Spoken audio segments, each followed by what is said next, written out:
49 na lang kaadlaw sa di pa ang palarong pambansa dinhi sa syudad sa Subo ug karon pa lang daan nakakuha na og suporta ang lokal nga pangagamhanan gikan sa duha ka mga dagkong syudad sakop sa Cebu Province.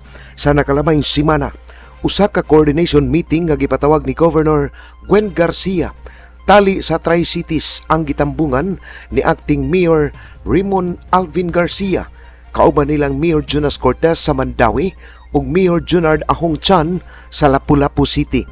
Ilang gihisgutan ang pagpangandam sa dakbayan sa taliabot nga dakong kalihukan isip One Cebu Island ug ang suporta nga ilang mahatag sa syudad sa Sugbo isip host city. Iyang giklaro nga dili sila manginlabot apan gusto lang niini nga mutabang sa dakbayan sa Sugbo. Ang number one yun namo nga na-agree is that nga amo yung nasabutan is regarding sports tourism. Okay? Tanawon mo gunin ninyo.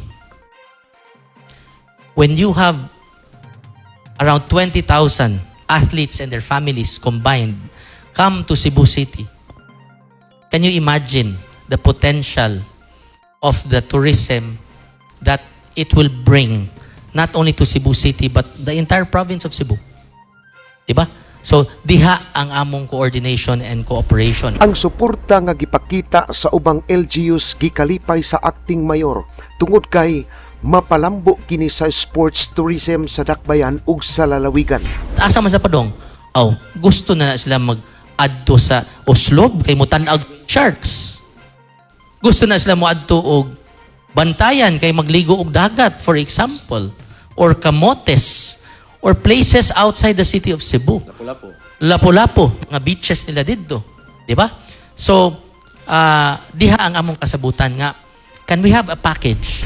Kagahapong adlaw, personal nga gisusi sa acting mayor ang Cebu City Sports Center aron susihon ang kalambuan sa pagpatrabaho niini. Kini ang balita.